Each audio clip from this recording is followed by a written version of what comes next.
When his coworker texted, "I miss you," while my husband was cooking dinner, I grabbed his phone and replied, "Come over. My wife's not home." Minutes later, the doorbell rang and my husband's face went ghostly white. In the spacious kitchen of our luxury condo in Buckhead, the rich, savory aroma of slow-cooked oxtails filled every corner. It was the scent of home, of warmth, of that perfect family life everyone dreams about. Or at least, that's what I'd firmly believed, until that very moment. William was standing at the stove, stirring the pot simmering over low heat.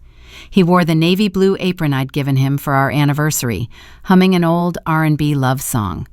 From behind, William embodied the perfect image of a successful man, a consummate professional who also knew how to care for his family. He'd always told me that making money in the world was an obligation, but cooking at home for his wife was a privilege. I sat at the kitchen island, flipping through an architectural magazine, but my mind was elsewhere. Warm yellow light illuminated the marble countertop where William's brand new iPhone lay in silence. Its black screen was like a bottomless pit, hiding secrets that not even I, his wife, the person closest to him, had ever suspected. William turned around with a radiant smile on his handsome face. The fine lines starting to appear around his eyes only added to his charm. He asked me to taste the gravy to check if the seasoning was right, then went back to focusing on his complex blend of spices. That's when it happened. The phone screen on the counter suddenly lit up, soundless, but with a cold blue flash indicating a WhatsApp message. My eyes instinctively darted toward it. The phrase that appeared on the lock screen was short, but it was enough to bring the peaceful world I'd worked so hard to build crashing down in a single blow. Sender, Kiani. Intern content. I miss you. Just 3 words. I miss you. My heart didn't hurt anymore.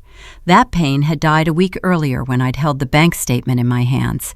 The only thing left now was deep contempt and a meticulously devised plan. I knew that name. She was the new intern who joined William's department a few months ago. I remembered William mentioning her once, praising her for being quick, polite, and eager to learn. What I hadn't imagined was that her eagerness to learn would extend to learning her boss in bed. I took a deep breath, trying to calm my racing pulse. The rationality of a 30-something woman who'd overcome countless hurdles to get where she was didn't allow me to scream or break things. If I made a scene, William would invent some excuse, say it was just a joke from an immature girl. I needed something more. I needed irrefutable proof, evidence they couldn't deny. William kept chopping vegetables. The rhythmic sound of the knife against the cutting board drowned out the wild beating of my heart. Quietly, I picked up the phone. The passcode was our wedding anniversary. What irony. He used the most important day of our lives as a shield for his dirty secrets. I typed in the 6 familiar digits. The screen unlocked, showing the WhatsApp conversation with the unread message at the top. Without opening it to read, I quickly typed a reply. My fingers, cold and precise, glided over the virtual keyboard. Come over. My wife isn't home today. I hit send. I watched the blue double check appear, and a faint smile drew across my lips. I took a screenshot of that brief exchange, sent it to my own phone, and deleted any trace from William's device. I wanted him completely oblivious when the show started. I placed the smartphone back exactly where it was, at the exact same angle. My hands trembled slightly, not from fear, but from the repressed rage boiling in the deepest part of my soul. I looked at William's back. He was still the same man with the same devoted appearance, but now, in my eyes, everything was repulsive hypocrisy. He was playing the role of the perfect husband, but his mind was likely flying off to his young, pretty mistress. If he wanted to act in this farce so badly, I would make sure to direct the tragic final scene myself. I fixed my hair, composed my expression, and tried to return to my usual state of calm. The storm inside me remained hidden behind a serene gaze, waiting for the chance to level everything in its path. This was going to be a very long night. William served the steaming oxtails in a large serving dish and placed it at the center of the table. The intense aroma of allspice, thyme, and beef spread through the dining room. With a cloth, he meticulously wiped away even the smallest splash on the rim of the plate. Yesterday, that gesture would have moved me to the point of hugging him. Today, however, looking at that stew was like looking at poison coated in sugar. He served me a plate full of white rice and, picking the most appetizing piece of meat, placed it on top. With a warm, deep voice, he said, "Eat while it's hot, baby. I cooked the meat until it falls off the bone." He even bragged about going to 3 different markets to find the best cuts, just to take care of me the way I deserved. I accepted the plate from my husband's hands, making a superhuman effort to keep them from shaking. I brought a piece of meat to my mouth and chewed slowly. It was incredibly tender, and the gravy had just the right kick I liked. But as I swallowed, I felt a bitter, nauseating taste, as if I were chewing ashes. I had to drink a large gulp of water to keep from gagging. I looked at the man sitting across from me. William ate with appetite, offering me sides now and then, telling me funny stories from work. He talked about a new project, how the CEO had congratulated him, his plans for a promotion this year. But there wasn't a single mention of Kiani's name, not one word about that young intern. I wondered how a person could lead a double life with such mastery, receiving an "I miss you" from his mistress, and moments later playing the role of the exemplary husband who adores his wife. Maybe, during our 6 years of marriage, he'd repeated that performance so many times that even I couldn't distinguish what was real and what was fake anymore. I remembered our difficult beginnings when we got married. We'd started with nothing in a small studio apartment on the outskirts of the city. William took my hand and swore he'd work tirelessly so I would never lack anything, to get us a decent home. And he'd kept his promise. This luxury condo, all these comforts, they were testimony of our joint effort. But it seemed that as material abundance grew, people's hearts began to change too. Satiety gave way to base desires. The devoted wife who once shared a simple sandwich with him now seemed flavorless compared to fresh young women outside. Feigning being full, I put down my silverware. I said I was a little tired and didn't have much appetite. William immediately adopted a look of concern. He got up, walked over to me, and put his hand on my forehead to check if I had a fever. His hand was warm, but as soon as it touched my skin, I felt a chill that soaked me to the bone. I turned my head slightly to dodge his hypocritical touch, excusing myself to get a glass of water. I glanced sideways at the clock on the wall. The shorthand was approaching 7, the long one pointing at 12. Time was passing with mocking slowness. From her office or her student apartment, it would take between 30 and 45 minutes to get here. I wasn't going to let this golden opportunity slip by. My wife isn't home today. That spell was more powerful than any invitation. When I returned to the table, William was clearing the plates. He told me to go to the living room and rest, that he'd handle the cleanup. The image of my husband rolling up his sleeves to wash dishes, which I used to brag about to my girlfriends, now seemed like just another scene in his disgusting theater. I sat on the sofa and picked up the TV remote, but I didn't turn it on. My gaze was fixed on the front door, and my ears were tuned to any sound from the hallway. A fierce battle was waging in my mind. Part of me wished she wouldn't come, that it had all been a bad joke so I could keep fooling myself.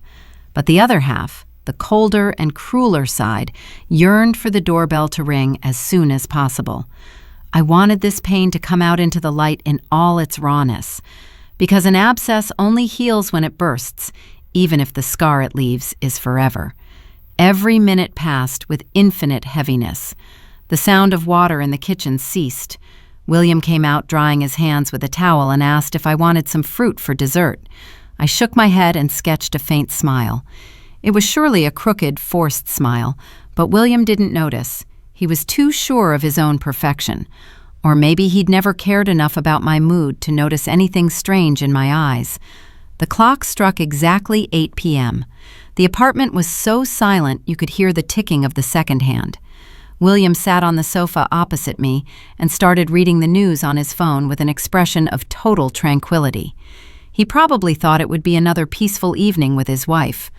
Or maybe he was already planning what message he'd send his mistress as soon as I fell asleep. He didn't have the slightest clue that the storm was about to break right at his doorstep. Ding dong! The sound of the doorbell broke the silence. It wasn't a loud sound, but in that space it resonated like the gunshot announcing the start of a war. William lifted his head, startled. In his eyes, surprise mixed with a pinch of confusion. He looked at the clock, then the door, and muttered, "Who could that be at this hour?"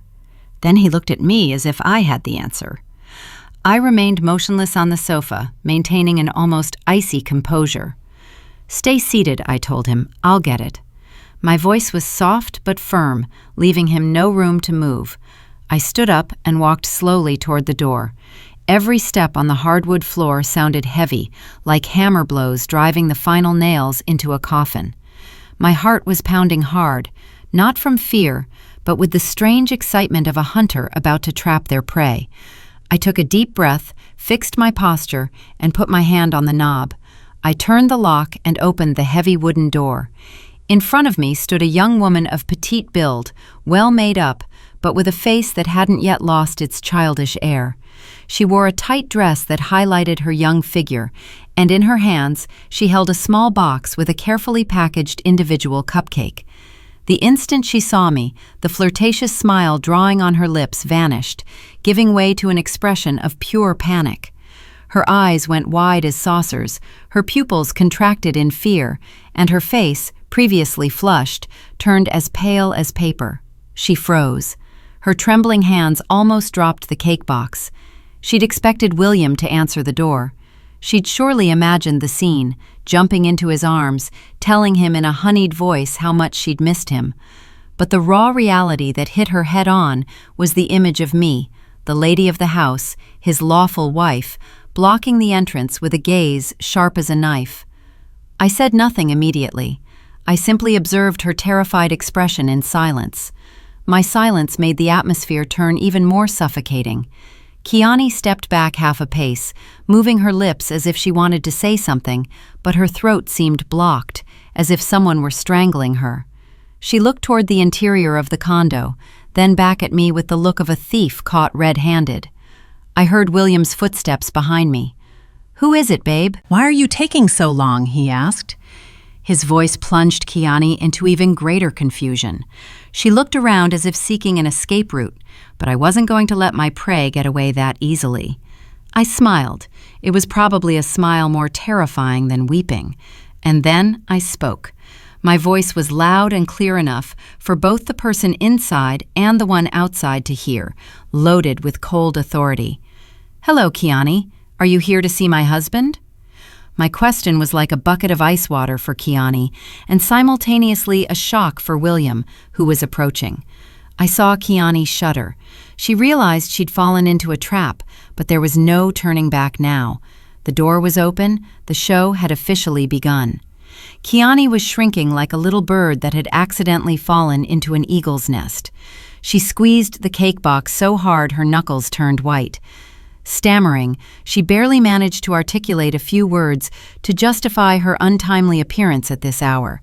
She said she'd heard William was sick, and since she was passing by the neighborhood, she decided to bring him a cupcake, hoping he'd recover soon so he could keep teaching her. The intern. A lie so clumsy it was pathetic. I knew perfectly well William wasn't sick, and this gated community was so tucked away it was impossible to pass by unless you came on purpose. But I didn't correct her. The fun of the cat and mouse game consists of not killing the mouse immediately, but playing with it until it exhausts itself from pure terror. Maintaining a faint smile, I fixed my gaze on her face, which was changing color by the moment. Seeing that Kiani was trying to turn around to flee, I said with a voice cold as ice, "If you take a single step out of this hallway, tomorrow the entire company and your parents back in your hometown will receive the photos and messages of you two. Come inside, let's talk calmly, and I'll let you keep a shred of dignity." Kiani stood rooted to the spot, trembling. She followed me reluctantly inside. I told her that since she was here, she could take the chance to see the house, that the vibe was very cozy. I emphasized that I wanted to formally introduce her to my husband.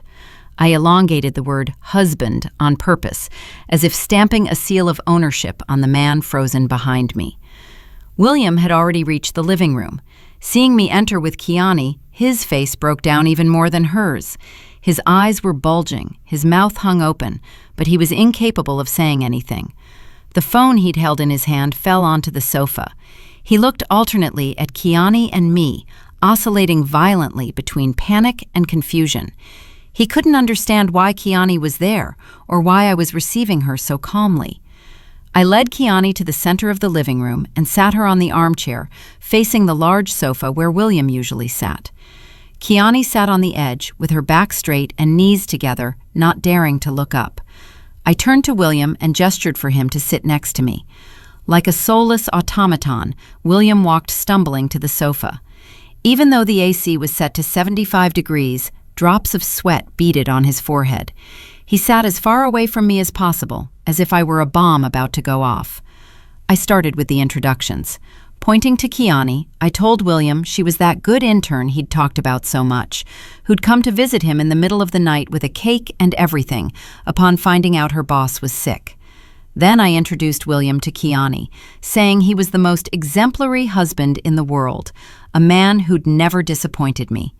Each of my praises was like a needle sticking into William's skin. I saw him shrink. I noticed Kiani shooting a pleading look at William. She expected a word from him, an excuse, a reassuring gesture to save her from this situation. But the only thing she received was cowardly evasion. William kept his head down, fiddling with the hem of his shirt, not daring to utter a word. His cowardice did nothing but increase my contempt, and probably even Kiani started to feel a pang of disappointment. The man who'd seemed so admirable and authoritative in the office had turned, upon being discovered in his infidelity, into a pathetic little man who feared his wife more than a lion. I stood up, saying I was going to offer our guests something to drink. I asked Kiani what she fancied, orange juice, water, or some hot tea. With a barely audible voice, she replied that water would be fine. I smiled and headed to the kitchen. The living room was plunged into a tomb-like silence. I knew as soon as I disappeared, those two would exchange panicked looks, but they wouldn't dare speak for fear I'd hear them. And that was exactly what I wanted, to let the terror eat away at their minds little by little. In the kitchen, I made noise on purpose, taking out glasses and plates so they knew I was still close, listening to everything. I opened the cabinet and passed right by the expensive Waterford crystal we used for important guests. My hand stopped at a pack of thin, disposable plastic cups, the kind you use for a cookout or see at a water cooler. I took one of those cups and filled it with tap water. The choice wasn't accidental. I wanted to belittle Kiani through the slightest detail. I wanted her to understand that her place in this house, in our life, was as cheap and provisional as that cup, an object you use and throw away, not worth keeping. I went back to the living room with a tray and placed the plastic cup with water in front of Kiani. For William and myself, however, I served tea in elegant fine china cups with gold rims. The stark contrast between the two types of vessels was evident on the glass table. Kiani looked at the plastic cup clashing with the luxurious table, and her face turned a deep red from humiliation. She'd understood the message. It was a wordless insult, but deeper and sharper than any slur. I sat next to William, this time deliberately gluing myself to him. I took his arm and rested my head on his shoulder with an affectionate gesture. William went stiff as a wooden doll, muscles tight with tension. Through his fine shirt, I could feel the frantic beating of his heart. Cold sweat kept sliding down his temples. I initiated the conversation with hypocritically social questions. I asked Kiani how the internship was going, if William was very demanding with her, if he didn't overwork the interns. While I spoke, I caressed William's arm and shot him loving looks every now and then. Kiani replied in monosyllables, not daring to look directly at the tender scene unfolding before her eyes. In her gaze, envy, bitterness, and fear mixed. She was witnessing how the man she coveted belonged legally and completely to another woman. The sweet promises William must have whispered to her when they were alone became insignificant before this crushing reality. The air in the room was so thick it was hard to breathe. Not even the soft hum of the central air could dissipate the suffocating atmosphere. I felt like I was witnessing a tragic silent play where every actor strove to fulfill their role, with the difference that only I had the script and knew the ending. Suddenly, I changed the subject and turned to William with an excited voice. I brought up our vacation plans to St. Lucia for next month. I described an idyllic future with enthusiasm: the blue sea, the white sand, the romantic candlelight dinners. I added that we were looking at a lake house in the Blue Ridge Mountains to spend weekends growing our own garden and fishing, and that we were already planning how to take care of our parents in their old age. Each of my words was a dagger stabbing into Kiani's heart. She would realize she was completely excluded from William's life, the future plans, the assets, the long-term projects. All of that belonged to us as a couple. In that picture, there was no room for her. She was just a passing whim, a temporary pleasure for William. William remained sitting in sepulchral silence, neither confirming nor denying anything. He seemed to be sitting on hot coals, wishing this psychological torture would end as soon as possible. But I wasn't going to let him go that easily. I wanted to brand this horrible night into both their memories, so they'd feel a shiver every time they remembered it. I turned to Kiani and with a smile threw her a seemingly innocent question, but one loaded with meaning. Kiani, as young and pretty as you are, I'm sure you have plenty of men chasing you. Me, on the other hand, I'm getting older. I have to hold on to this man so he doesn't get away. I'm scared someone might steal him in a careless moment. They say nowadays there are a lot of thirsty side chicks popping up like mushrooms after the rain, right? Kiani started and lowered her head abruptly. She clenched her fists so hard, her fingertips turned white. She knew perfectly well who I was referring to. The term thirsty side chicks, though pronounced lightly, was sharp as a razor and severed the last shred of her pride. The words resonated in the air, making the atmosphere even more uncomfortable. Kiani didn't dare answer my question. She mumbled something unintelligible and avoided my inquisitive gaze. I could see her fragile shoulders shaking violently, despite her efforts to contain herself. The confidence and flirtatiousness with which she'd arrived at my house had disappeared completely, leaving only the image of a sinner awaiting judgment. But I wasn't going to let them escape that easily. I turned to William and squeezed his arm a little tighter. My nails dug slightly into his skin through the shirt, reminding him of my powerful presence. I looked at my husband and, changing my voice to a honeyed tone, but maintaining a gaze sharp as a knife, I asked him about the lake house in Blue Ridge that we'd gone to see last week. I spoke loudly and clearly, ensuring Kiani heard everything. I reminded him that our parents had loved the land, that it had good energy, and being near the river, it was very cool. I emphasized that my parents had promised to contribute $15,000 for the renovation as a gift for their future grandchildren. At the mention of children, I felt William's body tense up. It was his weakest point. We'd been married for 6 years, but had postponed having kids until we reached financial stability. And now, when everything was ready, I'd discovered this betrayal. But I brought up the topic of children on purpose.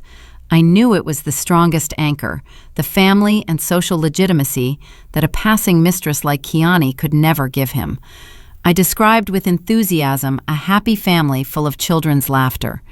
I said next year was perfect to try for a baby, that at our age it was the ideal time, and I hoped it would be a boy. Then I turned to Kiani and asked if she didn't think it was a wonderful plan. At the direct question, Kiani jumped. The teaspoon she was holding dropped from her hands. The clinking of metal against the porcelain saucer rang sharp in the silence. She rushed to pick it up and, with a flushed face, she stammered, It's a great plan. I'm sure you'll be very happy." How ironic that forced blessing sounded from the rival's lips. I knew inside she was screaming, consumed by envy. She'd come here hoping to make a space for herself in our life.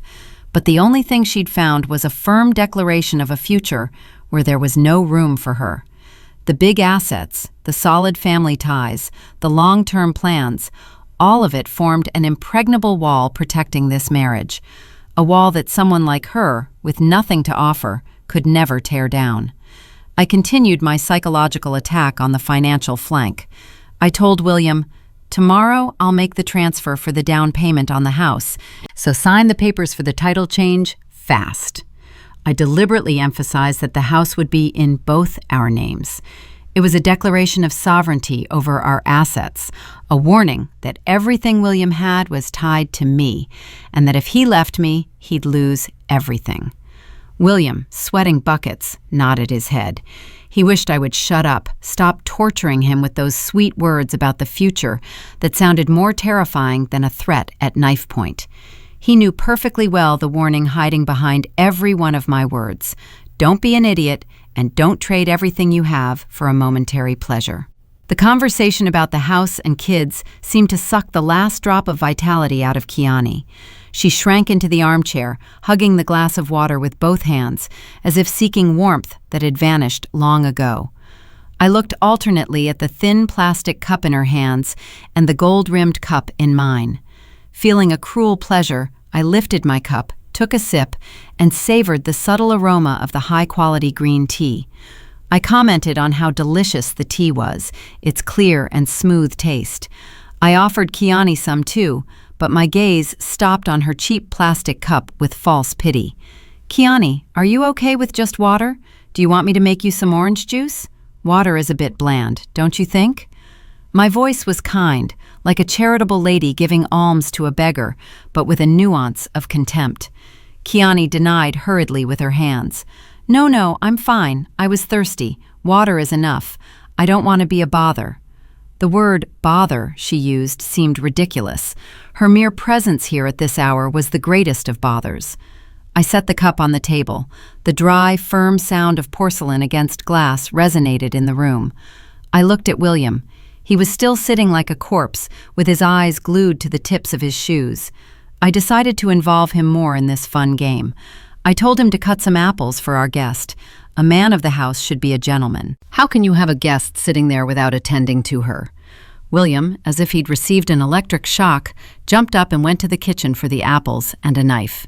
He peeled the fruit clumsily, hands shaking, leaving the skin jagged and in chunks. The man who'd once carved flowers out of carrots for me couldn't even peel a simple apple in front of his mistress. His mind was short-circuiting. Fear had paralyzed all his senses and skills.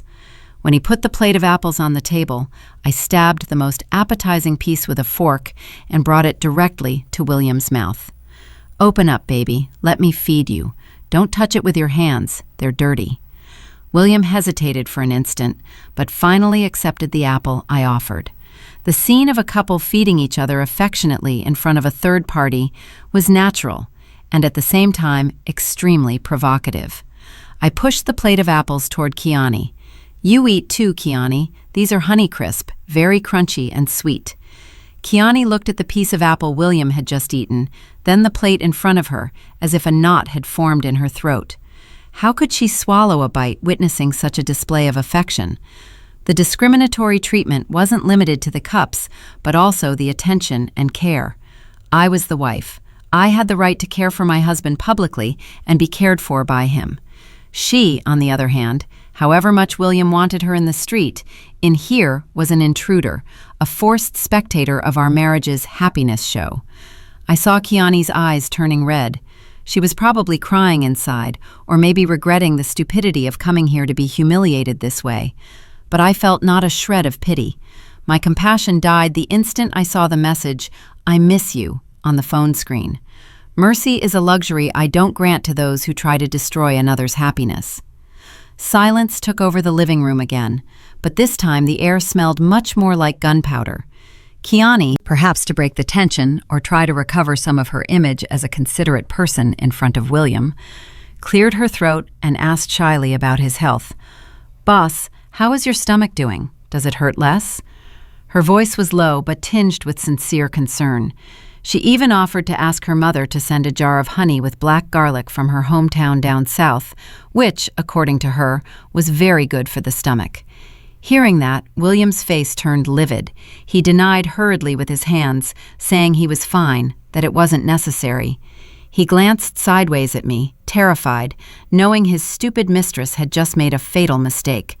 She was demonstrating knowledge of her boss's private life that far exceeded the limits of a normal professional relationship. I let out a laugh, a short, icy chuckle that made them both shudder. I looked at Kiani with a piercing gaze, as if I could read her soul. Wow, Kiani, you sure do worry about your boss. Look at that. The wife who lives and sleeps with him in the same bed still hasn't made him that honey with black garlic. But you, an intern who's been here barely a few months, how do you know about his ailments, too? I deliberately elongated the words lives and sleeps with him in the same bed to remind Kiani of her place. I gave no truce and kept attacking. Does William complain about his pains in the office in front of you? Or do you see each other alone so often that you know even the details of his diet? Kiani was left speechless. Her face went from red to purple. She stammered that she'd simply seen him in the office touching his stomach with a grimace of pain and had asked out of pure concern. A pitiful excuse. I knew William's stomach issues were chronic. To not damage his image as a strong leader, he rarely showed signs of weakness in public. He only did it when he was alone with someone he trusted. I shot William a withering look. And you? Why do you go around worrying your employees at work? Next time, if you feel bad, tell me, your wife. Don't make other people worry and bring you medicine. They're going to think your wife doesn't take care of you. The other day you told me you were running late because of a dinner with clients and your stomach hurt. I see now what kind of dinner with clients that was. At my hint, William lowered his head and said nothing. He knew perfectly well what I was referring to. The night he'd used the work dinner excuse, he'd actually dined with Kiani, and probably to gain the young girl's sympathy, had complained about his pains. I'd just uncovered the hypocrisy of a coworker's concern and exposed the raw truth of their ambiguous relationship. Her excessive interest was proof she'd crossed the line, and I, as the wife, had every right to question and unmask that hypocrisy right here in my own house. The clock on the wall marked 9 p.m. The cat-and-mouse game had reached its climax. I felt it was time to deliver the coup de grace, a blow that would destroy the intruder's morale completely and serve as a final warning to my traitorous husband. I slowly took my phone out of my pocket and left it on the table. I slid my finger across the screen, pretending to check a message, and then sighed on purpose. The world is so complicated these days. The news talks about nothing but infidelity and scandals. My girlfriends tell me young girls these days are very bold. They send messages to other women's husbands as if they were their boyfriends, without the slightest shame.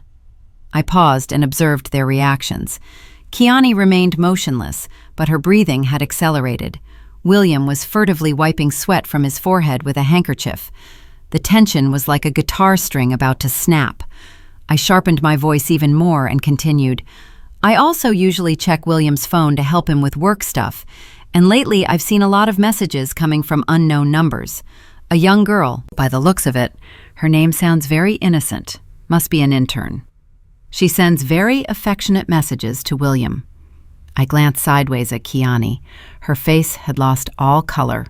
Her lips, previously painted a deep red, were now white and trembling. With a mocking smile, I threw the final punch. You know what, Kiani? Just the other day, I was home and my husband was making dinner, and suddenly a girl sends a message to his phone saying, I miss you. Some nerve, don't you think? With the wife at home, daring to send a message like that? Was she challenging me? My words fell like lightning on Kiani. She looked at me with eyes wide as saucers, terror engraved in her pupils. She'd understood everything. The I miss you message from a while ago, the reply, come over, my wife isn't home today. It had all been a trap, a perfect trap I'd set myself. And she, like a stupid moth, had flown directly into it. Kiani's hands and feet began to shake uncontrollably. She looked at me as if she were seeing a monster. She realized the woman sitting across from her wasn't a docile and naive housewife, but a master of psychological warfare. I'd known everything from the start, but had acted with total naturalness, inviting her in, serving her water, offering her cake. And then I'd kept ripping off the mask layer by layer until leaving her completely naked in her own shame. William, beside me, was also in shock. He turned toward me with a look of pure horror. He never would have imagined I'd read that message, and that I was twisted enough to lure Kiani here and humiliate her that way. My intelligence and cruelty sent a chill down his spine. He realized he'd vastly underestimated his wife. I looked Kiani straight in the eyes. My gaze was cold and contemptuous. I didn't need to say anything else. My silence was the severest of sentences. I'd revealed everything, but I hadn't pronounced her name directly yet. I wanted to see if she had a minimum of dignity left to withdraw on her own. It was the last act of mercy I would grant her before she left this house. Kiani couldn't take it anymore. The invisible pressure emanating from me, William's cowardice, and the cruel truth that had just been revealed crushed her will. Every second must have been torture for her, as if she were sitting in an electric chair. She hurriedly grabbed the purse she'd left beside her. In her haste, the bag hit the chair with a dull thud. She jumped up, but her legs wobbled and she almost fell. Without daring to look me in the face, head down, she mumbled that she had to go. She made the excuse that something urgent had come up at home, that her mother had told her to come back right away, and that she was sorry she couldn't stay longer. Her voice was cracked, on the verge of crying. Without waiting for our reply, she headed for the door, running like a pursued thief. The cake box was left abandoned on the table as proof of the miserable failure of her visit. William made a move to get up, probably to walk her out or apologize, but I was faster. I put my hand on his thigh and squeezed hard, signaling him to stay put. My gaze hardened, warning him not to do anything stupid in this situation. William understood my message and stayed paralyzed, following Kiani's back with his eyes as she disappeared behind the door. I got up and followed her slowly to the entrance. I walked with calm and assurance, in marked contrast to her nervousness. Kiani was trying to put her shoes on, but her hands were shaking so much she couldn't manage. I leaned against the doorframe with my arms crossed, watching her with a mixture of pity and contempt. When she finally managed to get her shoes on and was preparing to open the door to go out into the hallway, I called out, "Kiani." She stopped dead, startled. She turned around with a scared, pleading look. She probably feared I'd make a scene in the building hallway, insult her, or grab her by the hair. But I didn't. My dignity didn't allow me to behave like a hood rat. I walked up to her and whispered in her ear, low enough so only we two heard it. My voice was soft as a breeze, but cold as ancient ice. "Next time you come to see my husband, call first. If you go wandering around here at this time of night, the neighbors might misunderstand and think something shady is going on in this respectable house. And remember this, William's wife isn't always out of the house." Hearing my words, Kiani's face was left without a drop of blood. She nodded repeatedly like a chicken pecking. She stammered that she'd simply seen him in the office touching his stomach with a grimace of pain and had asked out of pure concern. Her figure, small, alone, and pathetic, was silhouetted against the bright hallway light. I watched her until the elevator doors closed, swallowing her whole. A faint smile drew on my lips. One down. The young prey had gotten a good scare. Now, not even if they paid her would she dare approach my husband. But the war wasn't over. The main enemy, the one who'd caused me the deepest wound, was still sitting in the living room. I turned around and slammed the door shut. The dry sound of the lock resonated in the apartment. It announced the beginning of the trial for the traitorous husband. I took a deep breath, recovered my cold expression, and walked in. The wooden door closed, completely isolating this apartment charged with deadly air from the outside world. The smile of victory that had drawn on my lips extinguished like a candle in the wind. I didn't go straight back to the living room. I stayed standing for a few seconds, clutching the cold doorknob. The waves of nausea rising from my stomach were unbearable. I'd pulled off a brilliant performance, but the price was a deep wound bleeding in my heart. I turned and walked slowly into the living room. William was still in the same spot, motionless on the cream-colored leather sofa. His head was down, hands clasped over his knees. His appearance was pathetic, far removed from the sophisticated, self-assured husband he used to be. But his misery didn't inspire even the slightest pity in me. On the contrary, it only increased my contempt. I walked up to him, picked up his smartphone lying abandoned on the table, looked at him, then at the phone, and suddenly, with a sharp movement, I smashed it with force against the glass table. Crack! The sharp, violent sound broke the suffocating silence. The phone screen shattered into smithereens, cracks spreading like a spiderweb, a perfect reflection of our marriage. In that moment, William jumped, looking at me with a face pale with terror. I crossed my arms and looked down at him with an icy glare. With a voice sharp and firm, devoid of all emotion, I said, "Explain yourself. The message saying, 'Come over, my wife isn't home today,' I sent that. Did you think I was an idiot who didn't know anything?" Just like that, William was left slack-jawed, looking at me with disbelief. He didn't expect me to show my cards so fast and so forcefully. Maybe he thought I only had vague suspicions, but he never imagined I'd controlled everything from the start. His lips trembled, trying to articulate a pathetic excuse. "Baby, it's a misunderstanding. She and I are just coworkers. Her coming over today was a total surprise to me. I swear to you, I didn't know anything." He tried to play the victim. His eyes dodged my gaze. I let out a bitter laugh. Coworkers. A coworker sends you a message at 8 p.m. saying she misses you. A coworker knows better than your own wife your eating habits and your ailments. A coworker dares to come to your house thinking your wife isn't home. I moved closer to him, looking him straight in the face, and said, marking every syllable, "Don't take me for a fool. We've been living together for 6 years. I know you better than you know yourself." That furtive look, that jump when he'd heard the doorbell, that cowardly attitude in front of his mistress, everything gave him away. William lowered his head, not daring to reply. He knew that in the face of such evident truth, any lie was useless. His silence was the clearest of confessions. I felt immense disappointment. The man I'd loved and trusted blindly was nothing more than a dirty liar, a coward incapable of taking responsibility for his actions. William's silence threw more wood on the fire of my anger. I didn't need his empty apologies. I wanted him to face the raw truth he'd tried so hard to hide. I went to my purse, which was on a cabinet, and pulled out a stack of papers I'd prepared that very afternoon. They were the proofs I'd been gathering in secret for the last week, since I'd started suspecting.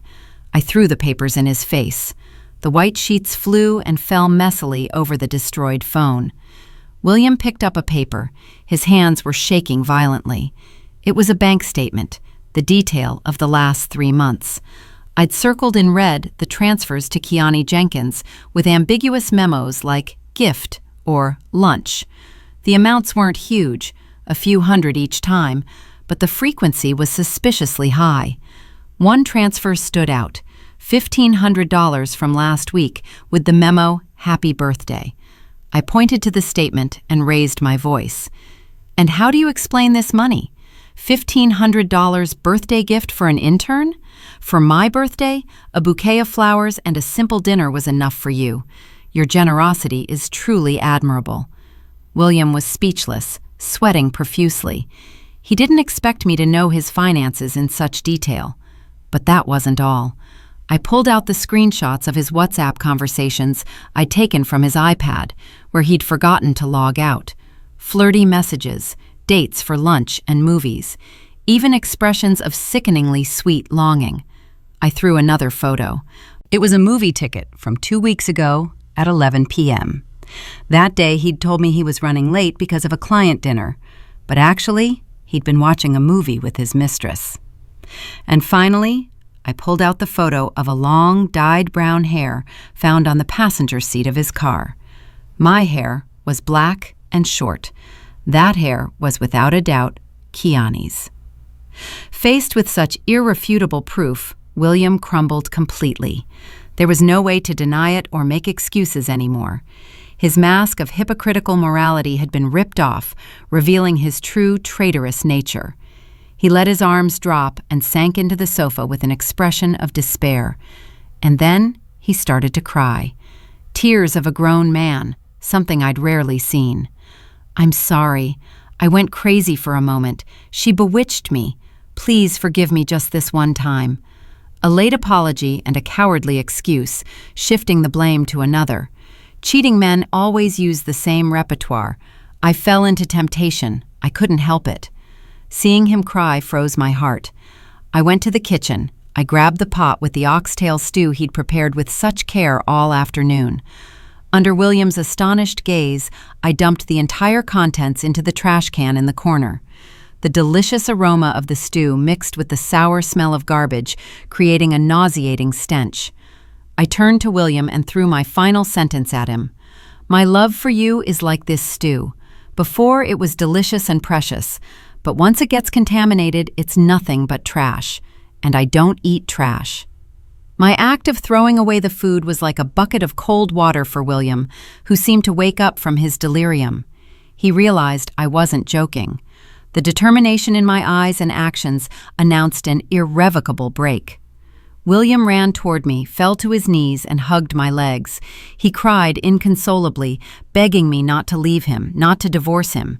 He swore he'd end everything with Kiani, that he'd even quit his job if necessary, that he'd do anything to fix his mistake.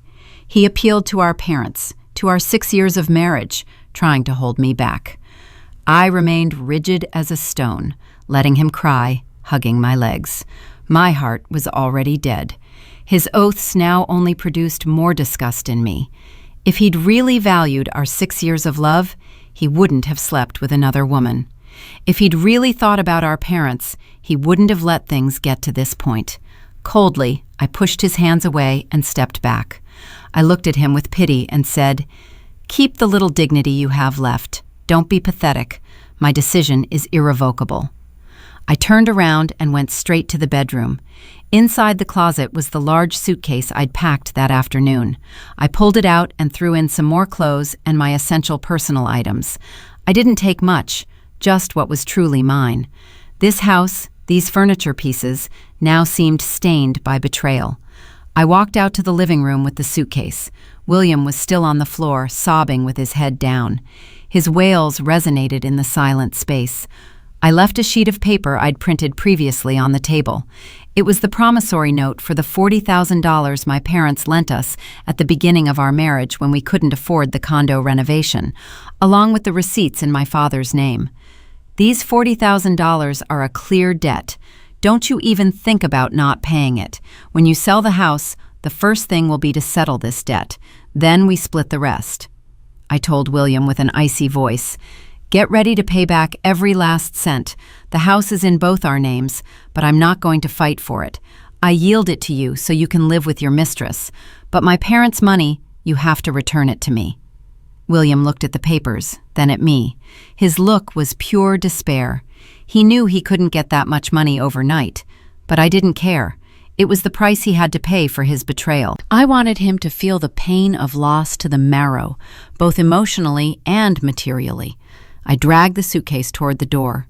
Before leaving, I took one last look at the house. What was once our home had now become the tomb of my love. I opened the door and stepped out into the breezy hallway. The sound of the door closing behind me echoed once more, putting an end to 6 years of my youth with that shameless man. Without looking back, I walked with a steady step toward the elevator.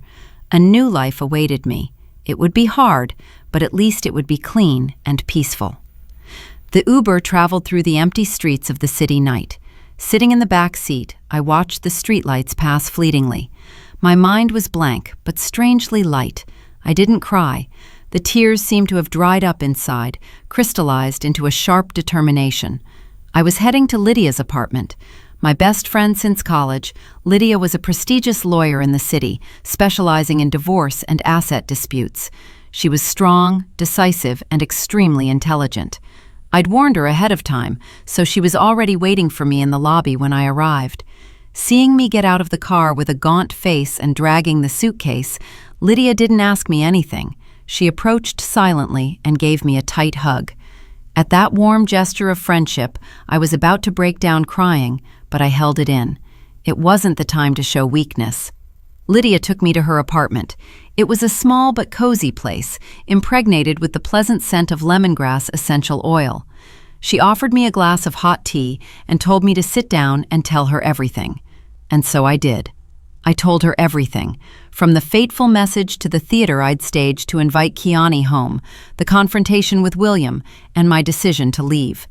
I spoke with surprising calm, as if telling someone else's story. When I finished, Lydia slammed her hand on the table with a dull thud. She let out a curse and told me I'd done very well, that a cheating man is unforgivable, and that my way of handling the mistress had been top tier, civilized, but at the same time, extremely cruel. Lydia began to analyze the situation from a legal perspective.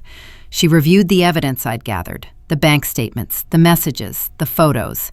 She nodded and said that with that, she had more than enough to win in court.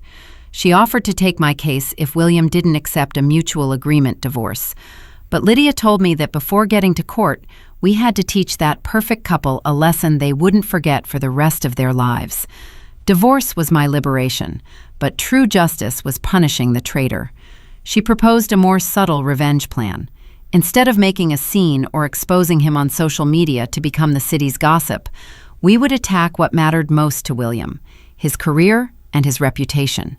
Lydia instructed me to organize all the proofs into a single file. She said she'd help me draft a whistleblower email to send to the management of William's company. A mortal blow to his finances and credibility. It would be 1,000 times more painful than a couple of slaps. I nodded, agreed. Our eyes met, and determination shone in them. That night would be the night we planned the final battle. The 2 days of the weekend passed in a terrifying silence. William didn't stop calling and sending messages, but I didn't answer. I turned off my phone and dedicated all my time at Lydia's house to preparing the special gift for my husband and his mistress. Lydia helped me draft the email. Instead of insults or defamation, we used professional, objective, and sharp language, as if it were an indictment. The subject of the email was short but forceful. Report on internal code of conduct violation and inappropriate relationship between team lead and intern. I scanned all the proofs. The WhatsApp screenshots with the risque conversations, the bank statements proving the use of his salary to buy gifts, misappropriation of funds, the photo of the movie tickets during work hours as proof of professional negligence. Lydia organized everything into a single PDF file of over 10 megabytes, clearly noting dates, times, and places. Monday morning, the sky was gray, as if predicting a storm. At 9 a.m. sharp, the time when all office workers sit at their desks and start checking their email, I turned on the computer. Lydia, sitting next to me, put a hand on my shoulder in a sign of support. I took a deep breath and reviewed the draft one last time. The recipient list included the CEO, the HR director, and the heads of the departments involved. I didn't send it en masse to the whole company. I didn't want to become cheap gossip. I only sent it to the people with the power to decide William and Kiani's fate. The mouse cursor stopped over the send button. My heart was pounding hard, not from fear, but from the tension of the decisive moment. A single click would completely change the lives of 3 people. William would lose the career he'd built for 10 years. Kiani would lose the future that was barely starting to bloom. And I would put a period on a painful past to start a new page. I remembered Kiani's brazen look upon arriving at my house. I remembered William's cowardice, kneeling and asking for forgiveness. I remembered the oxtails thrown in the trash. The last shred of compassion left in my heart vanished. "Goodbye, ex-husband," I whispered to myself as I pressed firmly on the left mouse button. Sent. A short, cold notification appeared on the computer screen. The email loaded with the death sentence for William and Kiani's careers had been sent. I leaned back in the chair and let out a long sigh of relief. It was over. The arrow had already been released, and no one could stop it. Now I just had to wait for the storm to break over the traitors' heads. That Monday, the atmosphere at William's company must have been as suffocating as the night Kiani came to our house. According to an acquaintance who worked in the same department, my email caused a huge impact and spread like wildfire in a matter of minutes. William tried to feign normality upon arriving at work, but inside he must have been consumed by panic. At 10 a.m., the HR director called him into a conference room. There, they presented proofs that he'd used the corporate card for personal expenses with Kiani and had falsified receipts for business meals. It was embezzlement by the book. He was suspended without pay pending a full audit. William stood up, his face pale as wax. He opened his mouth to try to excuse himself, to say it was a misunderstanding, slander. But the HR director raised a hand firmly, cutting him off. On the table, he left a thick folder with the printout of that very PDF file I'd sent. Faced with such irrefutable proofs, William was left mute. 2 security guards approached and asked him to gather his personal items and leave the office immediately. Everyone was stunned to see how the man who until then was a respected team lead was escorted out of the company like a criminal. William walked in silence, head down, amidst the murmurs of people watching him. That public humiliation would mark his career with an indelible stain. I, from Lydia's house, received the news by phone without feeling the slightest emotion. I didn't laugh with satisfaction, nor did I feel pity. It was the price of betrayal. When he trampled on our marriage and chased his desires, he himself had signed the death warrant of his career. 3 days later, his termination was made official. The reason communicated in an internal memo was serious violation of professional ethics and damage to the company's image and trust. William not only lost his job, but also entered the blacklist of HR managers in the industry. In this city, rumors fly faster than the wind. Once your moral reputation is stained, especially by a scandal with a subordinate, the doors to your career close almost completely. The financial consequences didn't take long to arrive like a giant wave. William lost his main source of income, but the bank loans kept coming due punctually. The car note, the condo mortgage, the credit cards, everything became a noose tightening around his neck. Before, thanks to his high salary and my good management, he lived comfortably without looking at prices. Now, just with the monthly bank interest, he was sweating bullets. My phone wouldn't stop ringing. It was William's number. Seeing the name husband blinking on the screen, I let out a dry laugh and changed his name in my contacts to William Ruiz. I didn't answer. I let it ring until it cut off. Then the messages started arriving. At first, they were pleas, asking for forgiveness, asking me to withdraw the report to give him a chance to start over. Since I didn't reply, the tone changed to accusations, calling me cruel and heartless for having ruined his life. I skimmed them and deleted them all. Cruel. When he was in bed with another woman, while I waited for him at home with dinner ready, did he think about the word cruelty? When he used our joint money to buy expensive gifts for his mistress, did he think about my effort?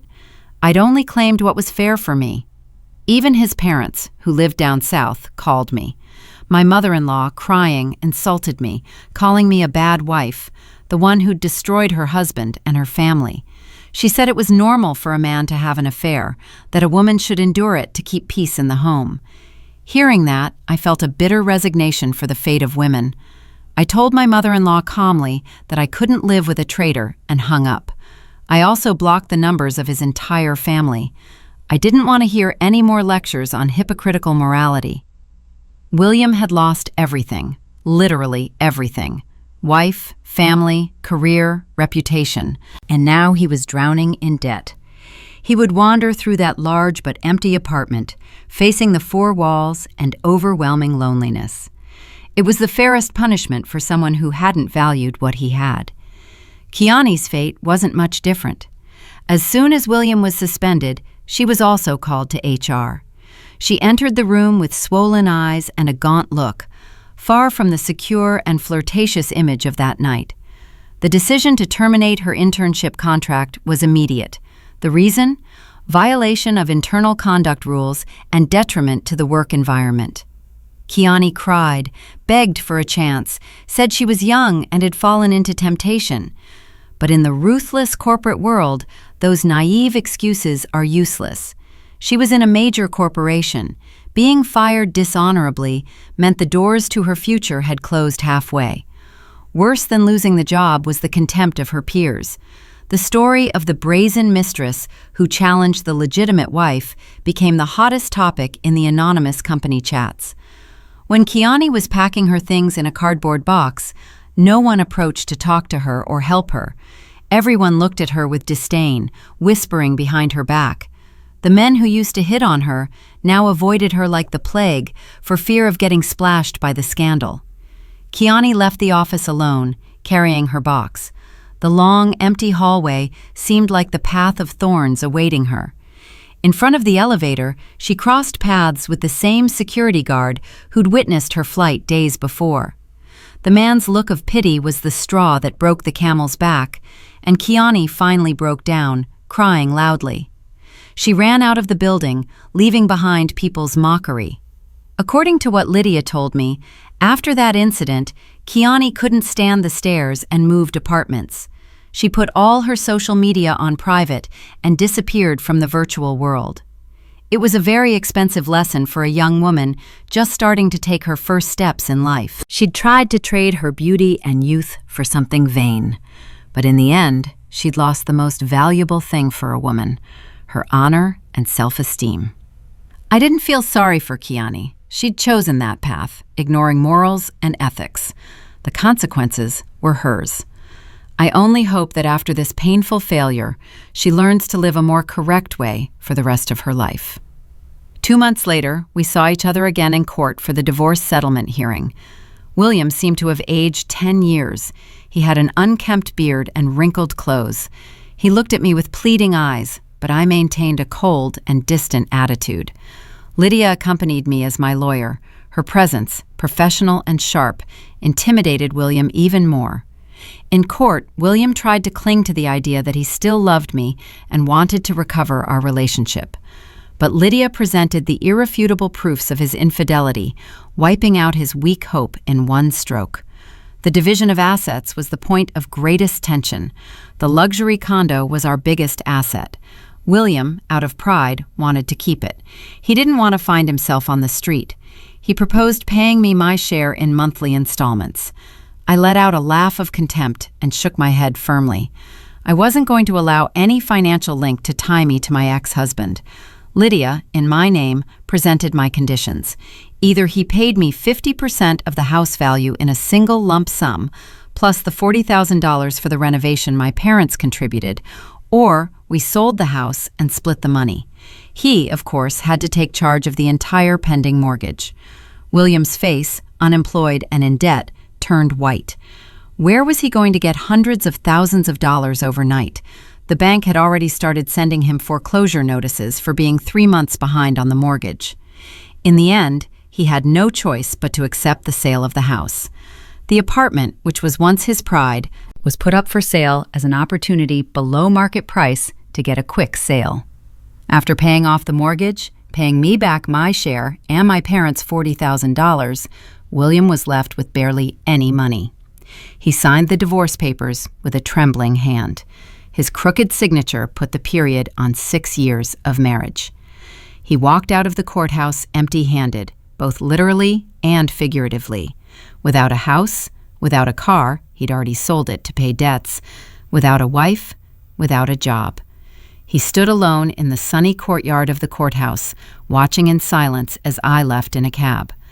The price was very high, but it was entirely his fault. I received the money from the house sale and the asset division. It was a considerable sum, enough to start a new life. Instead of a big apartment like before, I chose a smaller, cozy condo in a quiet neighborhood full of trees. I decorated my new home to my taste.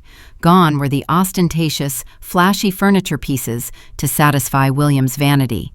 In their place, I put soft beige tones, fresh plants, and a simple solid wood bookshelf. Every corner of the house reflected my personality and transmitted an unusual peace. Tonight, I've invited Lydia to the housewarming. We're sitting on the balcony with a cool breeze, drinking red wine, and gazing at the illuminated city. Lydia toasted to my liberation, to having gotten out of that disaster. I smiled and clinked my glass with that of my valuable friend. Without her strength and determination, I probably wouldn't have weathered this storm with such fortitude. My phone vibrated with a notification. My direct deposit hit. I've been promoted to team lead after successfully leading a major project. The intense work has helped me gradually distance myself from the pain of the past. I opened Facebook and saw a message from a stranger. Her profile picture was a sunflower in full bloom. She was thanking me. Turns out Lydia had shared my story anonymously on a women's forum to alert others, changing all names and personal details. The woman told me that reading my story had given her the courage to leave her husband, who'd been mistreating her and cheating on her for years. Reading the message, I felt a strange warmth in my heart. My pain hadn't been entirely useless. It had become motivation and a lesson for other women navigating a sea of suffering. I took a deep breath, enjoying the fresh air of the autumn night. The past remained closed behind the courthouse doors. Now before me extends a wide sky full of hope. I'm Ayana. I'm 32 years old. I'm single, independent, and happy. I smiled and took a sip of wine. The bitter taste of the wine and the sweet aftertaste it leaves in the throat resemble my life. I suppose you have to go through the bitterness to be able to savor the sweetness of freedom. Did you like the story? Which city are you listening from? Let's meet in the comments. If you loved the story, you can support me by sending a super thanks so I can keep bringing more stories like this. Thank you so much for your sweet support. I'm looking forward to your comments on the story. On the screen, you can see 2 new life stories I highly recommend. There's so much more on my channel. Don't forget to subscribe. See you in the next life story. With love and respect.